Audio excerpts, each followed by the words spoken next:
Hi friends, नमस्कार। Maths और trick YouTube channel पे आप सभी का स्वागत है।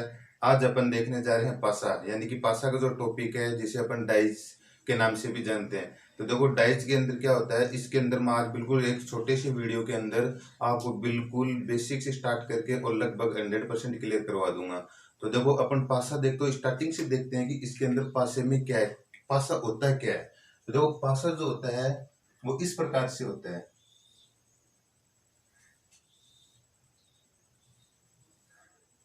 इस तरह से एक पासा होता है जिसके 6 फलक होते हैं। कितने फलक होते हैं? 6 फलक होते हैं।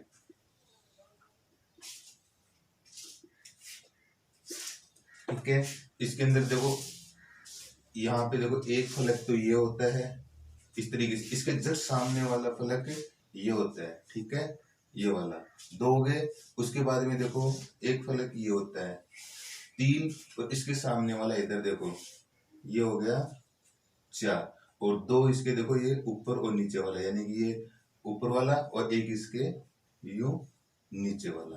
टोटल कितने हो गए? 6 फलक हो गए। तो इसके अंदर कुछ इसके बारे में जो बेसिक जानकारी वो अपने को पता होनी चाहिए। फलक, फलक भी बोल सकते हैं, और इनको क्या बोल सकते हैं अपन? सतह। ये कितने होते हैं? इसमें 6 होते हैं। ठीक है, एक चीज और इसमें ध्यान रखने वाली बात होती है, शीर्ष। क्या बोलते हैं? शीर्ष बोल सकते हैं, या फिर कोने। ठीक है, ये कितने होते हैं? 8। कौन कौन से? देखो, 4 तो ऊपर होते हैं, 1 2 3 और 4। 4 ही इनके जस्ट नीचे होते हैं। जैसे इसके नीचे ये हो गया 1 2, यहाँ पे ये 3 और ये 4। तो टोटल कितने हो गए? 8। यानी कि जैसे अपन ने रूम देखा होगा अपना कमरा, उसमें 4 जैसे ऊपर छत पे और 4 नीचे फर्श पे, तो टोटल कितने हो गए? 8। इसी प्रकार से इसमें देखो, एक चीज और ध्यान में रखने वाली है, भुजा या फिर किनारे। क्या बोलते हैं? किनारे। ये कितनी होती है? 12।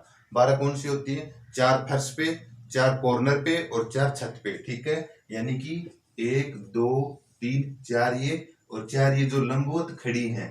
ठीक है, 8 और जस्ट 4 ये, तो टोटल कितनी हो गई? 12 हो गई।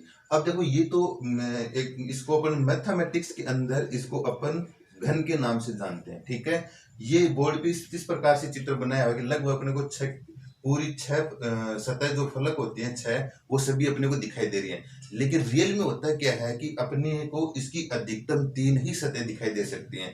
चाहे किसी भी एंगल या किसी भी साइड से आप देखो, अधिकतम कितनी सतह है देख सकते हैं अपन? केवल और केवल 3। तो देखो, जब 3 सतह दिखाई देंगी तो पासा इस प्रकार से बनेगा। ठीक है,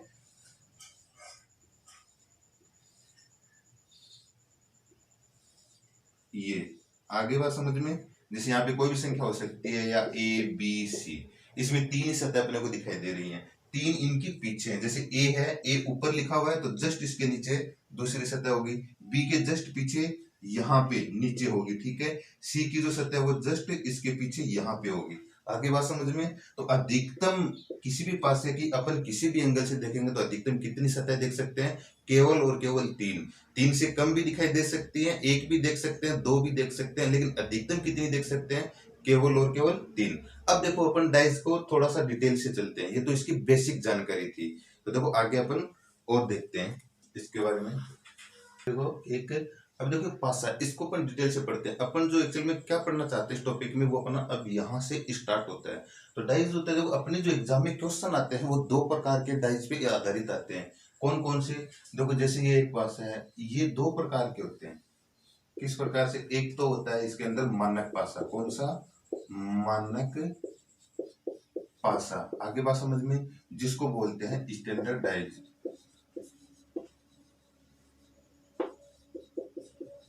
ठीक है, सेकंड इसके अंदर आता है सामान्य पासा। सामान्य पासा, ठीक है, जिसको बोलते हैं जनरल डाइज। आगे बात समझ में? अब आज की जो अपनी क्लास है वो मानक पासे पे आधारित है, और नेक्स्ट क्लास के अंदर मैं आपको पढ़ाऊंगा सामान्य पासा यानी जनरल डाइज। क्योंकि अगर दोनों को आज अपन एक ही क्लास में पढ़ेंगे तो कंफ्यूज हो जाएंगे और आपस में मिक्स हो जाएगा। इसलिए इसको अपन आज इस क्लास में इसकी स्टडी नहीं करेंगे, अपन सिर्फ और सिर्फ क्या पढ़ेंगे, मानक पासा। अब देखो मानक पासा क्या है, इसकी सिर्फ अपने को एक या दो पहचान रखनी है। अगर वो पहचान आपने रख ली, वो पहचान आपको याद हो गई, या पासे को पहचान आपने सीख लिया कि मानक पासा कौन सा है और सामान्य पासा कौन सा है, तो उसके बाद में इसका कोई भी क्वेश्चन आपका गलत नहीं होगा। तो देखो सबसे पहले मैं यहाँ पे एक पासा बनाता हूँ।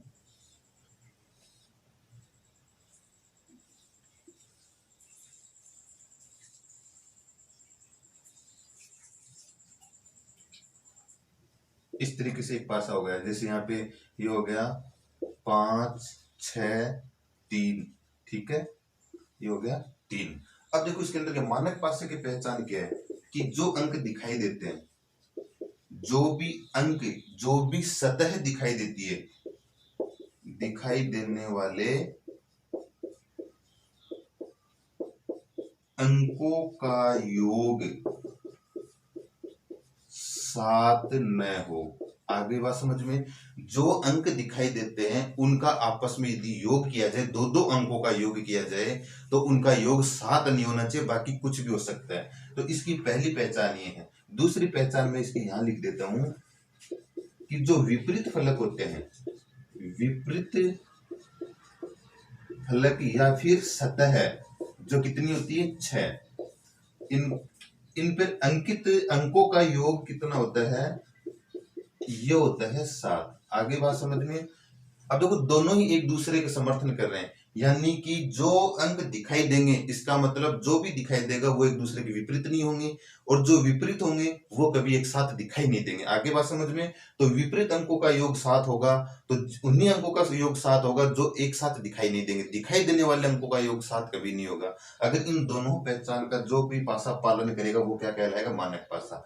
अब देखो यहाँ पे 5 5 और 3 कितने हो गए, 8, 3 और 6 कितने हो गए, 9, और 6 और 5 कितने हो गए, 11, 7 नहीं हो रहा, ठीक है, 7 नहीं हो रहा, इसका मतलब ये क्या है, मानक पासा। मानक पासे में क्या होता है कि विपरीत फलकों का योग कितना होता है, 7। इसका मतलब ये फिक्स है इसके अंदर कि जो 1 होता है उसके विपरीत क्या होगा, 6 होगा। ये 100% सत्य, कभी चेंज नहीं होता। 1 के विपरीत कितना होगा, 6, और 2 के विपरीत कितना होगा दोस्तों, 5, और इसी प्रकार से 3 के विपरीत कितना होगा, 4। आगे बात समझ में। अगर किसी भी पासे में, किसी भी फलक पे ये जो 3 प्रकार के मैंने जोड़े बनाए हैं, समूह बनाए हैं, इनमें से कोई एक भी आपको किसी भी पासे पे दिखाई देता है तो समझ लो वो मानक पासा नहीं है, क्योंकि दिखाई देने वाले अंकों का योग 7 नहीं होना चाहिए। अब 6 1 अगर एक साथ दिखाई देंगे तो वो मानक पासा नहीं होगा। मानक पासे में या तो ये 3 दिखाई देंगे, या फिर ये 3 दिखाई देंगे, या फिर इस तरह से दिखाई दे सकते हैं 6 5 3, यानी उनका योग 7 नहीं होगा। आगे बात समझ में। अब यहाँ पे जैसे ये मानक पासा है तो 5 के विपरीत 2 होगा, इसलिए 2 दिखाई नहीं दे रहा। 3 के विपरीत 4 है, इसलिए 4 यहाँ पे दिखाई नहीं दे रहा। 6 के विपरीत 1 है, इसलिए यहाँ पे 1 दिखाई नहीं दे रहा। आगे बात समझ में। अब जैसे मान लो मैं यहाँ पे 2 कर देता हूँ, तो 2 कर देता हूँ, इसका मतलब 5 और 2 विपरीत नहीं है, जबकि मानक पासा में 5 और 2 ही एक दूसरे के विपरीत होते हैं, क्योंकि विपरीत अंकों का योग कितना होता है, 7 होता है। आगे बात समझ में। अब देखो इसको, ये तो इसकी मानक पासे की जनरल यानी कि सामान्य जानकारी थी। अब इसके एक दो क्वेश्चन करते हैं अपन, उसके बाद में आपको ये 100% एकदम क्लियर हो जाएगा। ये इसके कोई ज्यादा डीपली इसका कोई चैप्टर नहीं है, बिल्कुल सिंपल सा छोटा सा शॉर्ट टॉपिक है मानक पासा यानी स्टैंडर्ड डाइज का, जिसके कम से कम 2 या 3 ही क्वेश्चन बनते हैं, जो आज एकदम क्लियर हो जाएगा। अगर आप वीडियो पूरा देखते हो तो आज के बाद में मानक पासे से संबंधित आपका कोई भी क्वेश्चन गलत होने के चांसेस बिल्कुल 0 होंगे, ठीक है। तो चलो देखते हैं इसके कुछ एग्जाम्पल। अपन है, अब देखो ये अपना जो एग्जाम्पल है इसमें क्या दिया गया कि दिए गए पासे में 4 के विपरीत कौन सा अंक होगा। तो सबसे पहले इसमें आप ये देखो कि इसमें कितने पासे दिए गए हैं। अपने को सिर्फ एक पासा दिया गया है, यानी कि जब भी किसी क्वेश्चन में एक ही पासा अपने को दिया जाए तो आप याद रखना कि वो 99% यानी कि 99% कौन सा पासा होता है, वो मानक पासा ही होगा। आगे बात समझ में। यानी कि 99% वो मानक पासा होगा। और जब मानक पासा होगा तो मानक पासे के विपरीत कौन कौन से अंक होते हैं वो अपने को पता होता है, क्योंकि विपरीत अंकों का योग कितना होता है, 7। तो a के विपरीत 6 होगा, टोटल योग कितना हो गया, 7। 2 के विपरीत कितना होगा, 5 होगा, योग कितना हो गया, 7, और 3 के विपरीत कितना होगा 4, और यो कितना हो गया 7 हो गया। लेकिन पहले ये तो चेक करें कि क्या ये मानक पासा है या नहीं है। हालांकि 99% मानक पासा ही होता है, लेकिन फिर भी चेक करेंगे।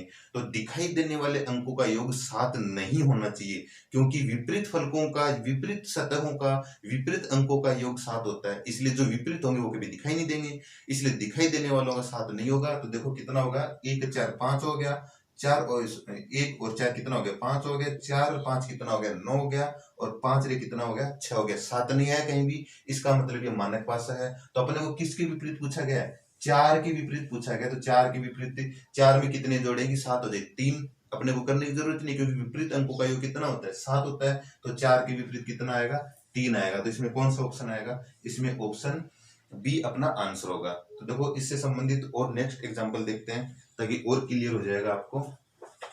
नेक्स्ट एग्जांपल है, नेक्स्ट एग्जांपल में क्या दिया गया है कि दिए गए पासे में 5 के विपरीत कौन सा अंक होगा। तो पहले देखो इसको चेक करेंगे कि कौन सा पासा है, क्योंकि अपने को जब एक ही पासा दिया जाता है तो अपने को यही चेक करना है कि वो मानक पासा है या नहीं है। ठीक है, अधिकतर 99% वो मानक पासा ही होगा, लेकिन फिर भी चेक करेंगे। तो इस पे जो दिखाई देते हैं उन अंकों का योग 7 नहीं होना चाहिए, अपने यही इसकी शर्त है, क्योंकि विपरीत अंकों का योग 7 होता है। तो देखो 5 और 6 कितने हो गए 11 हो गए, ठीक है, और 6 और 2 कितने हो गए 8 हो गए, और 5 और 2 कितने हो गए 7 हो गए। अब देखो इसके अंदर जो अंक दिखाई दे रहे हैं उनमें से इन दोनों का योग 7 हो गया। और जबकि मानक पासे में अपन जानते हैं कि 5 और 2, यानी कि 5 और 2 एक दूसरे के विपरीत होते हैं, जबकि इस पासे में एक दूसरे के विपरीत नहीं है। इसका मतलब ये कौन सा पासा हो गया, ये मानक पासा नहीं है, तो फिर कौन सा पासा हो गया, सामान्य पासा हो गया। आगे बात समझ में, या तो मानक पासा होगा या फिर सामान्य पासा होगा। तो अपन ने ये जांच कर ली कि ये मानक पासा नहीं है। तो जब मानक पासा नहीं है तो ये कौन सा पासा हो गया, ये सामान्य पासा हो गया। और दोस्तों मैंने आपको बताया कि सामान्य पासा जो होता है उसके विपरीत अंक कोई से भी हो सकते हैं, यानी कि कोई भी विपरीत अंक हो सकता है। 5 के विपरीत ये नहीं कि 2, 5 के विपरीत 2, 6 के विपरीत 1, 3 के विपरीत 4, ये सिर्फ और सिर्फ मानक पासे में होता है। अब सामान्य पासे के अंदर 5 के विपरीत 4 भी हो सकता है, 3 भी हो सकता है, 2 भी हो सकता है, 1 कुछ भी हो सकता है। तो सामान्य पासे में जब एक पासा दिया जाएगा तो अपन ज्ञात नहीं कर सकते कि 5 के विपरीत कौन सा होगा। इसके विपरीत कोई भी अंक हो सकता है इन दोनों के अलावा, क्योंकि ये तो इसके सामने है, इन दोनों के अलावा कोई भी अंक हो सकता है। तो इसका उत्तर 1 भी हो सकता है, 3 भी हो सकता है, 4 भी हो सकता है, यानी 5 के विपरीत इन तीनों अंकों में से कोई एक होगा, जो कि अपने को पता है। ऑप्शन के आधार पे अपन बता नहीं सकते। तो इसका आंसर कौन सा आएगा, ज्ञात नहीं कर सकते। ठीक है दोस्तों, अब देखो एक क्वेश्चन और देखते हैं जो अक्सर पूछा जाता है इससे संबंधित। तो नेक्स्ट एग्जांपल है, देखो क्या इसमें दिया गया कि दिए गए पासों में मानक पासा नहीं है। तो मानक पासा अपने से ये पूछा गया कि मानक पासा नहीं है। इसका क्या अर्थ हुआ कि जो ऑप्शन दिए हुए हैं उनमें से कितने ऑप्शन दिए गए अपने को 4, ए बी सी डी, इनमें से 3 मानक पासे हैं और 1 मानक पासा नहीं है, वही अपने को पहचानना है। तो अपने को याद रखना है कि मानक पासा की जो भी विशेषता होती है वो क्या होती है, 1 के विपरीत 6 होगा, 2 के विपरीत 5 होगा, और 3 के विपरीत 4 होगा। हर बार मैंने काफी टाइम इसको बताया आपको, ठीक है। तो अब देखो इनमें से जो भी ये जो 3 जोड़े हैं, जिस पासे पर इनमें से कोई भी एक जोड़ा यदि दिखाई दे रहा है वही अपना मानक पासा नहीं होगा। बाकी 3 पे ये दिखाई नहीं देंगे, क्योंकि दिखाई देने वाले अंकों का योग 7 नहीं होना चाहिए। और अगर ये दिखाई दे रहे हैं तो इनका योग कितना है 7 है, वो मानक पासा नहीं होगा। यानी दिखाई देने वाले अंकों का योग 7 नहीं होना चाहिए, ये बात अपने को ध्यान में रखनी है। तो 5 और 3 कितने हो गए 8 हो गए, 5 और 1 कितने हो गए 6 हो गए, 1 और 3 कितने हो गए 4 हो गए, तो ये मानक पासा है। ठीक है, इसी प्रकार 4 2 6 हो गए, 2 6 8 हो गए, 6 4 कितने हो गए 10, ये भी मानक पासा है। यानी कि अपना आंसर नहीं है ये अपना आंसर नहीं है, मानक पासा है, लेकिन अपने को तो वो ढूंढना जो मानक पासा नहीं है। ये भी मानक पासा है, इसलिए ये भी अपने आंसर नहीं है। इधर देखो 3 1 और 2 कितने हो गए 3 हो गए, 2 और 3 कितने 5 हो गए, 3 और 1 कितने हो गए 4 हो गए। इसमें भी अभी तक दिखाई देने वाला अंकों का योग 7 नहीं है, इसका मतलब ये भी मानक पासा, तो ये अपना आंसर नहीं है। तो ये भी ना चाहिए कि यही अपना आंसर होगा। ठीक है, ये ए बी सी डी के अंदर, यानी कि इसके अंदर देखो 3 और 1 कितना हो गया 4 हो गया, 3 और 6 कितना हो गया 9 हो गया, और 6 और 1 कितना हो गया 7 हो गया।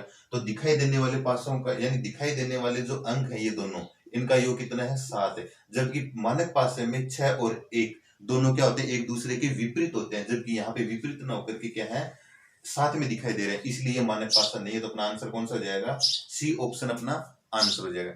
ठीक है दोस्तों, ये मानक भाषा से संबंधित कुछ बेसिक जानकारी प्लस इस रिलेटेड कुछ क्वेश्चंस थे।